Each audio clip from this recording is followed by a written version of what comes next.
And I think one of the things that we have to remember is that there are attacks on entrepreneurship. There are attacks on education.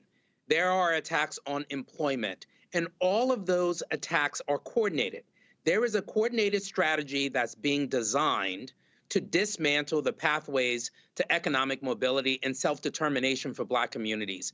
These efforts are deeply interconnected.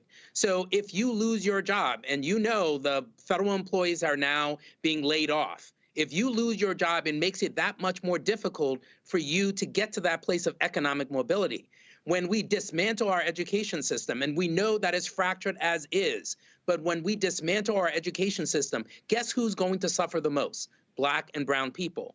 When we talk about entrepreneurship, we know that a small business, 20% of small businesses close after the first year. But if you're a Black business, 80% of those businesses close within the first year.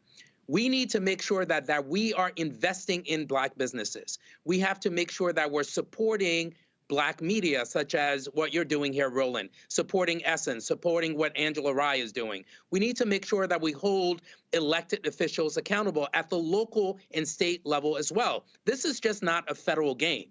What's happening at the federal level is disproportionately impacting Black people, and we have to make sure that we are using our voices. We are picking up the phone to call the federal officials, but we're also doing the same thing for our local elected officials, because we have power, and we have to make sure that we use it.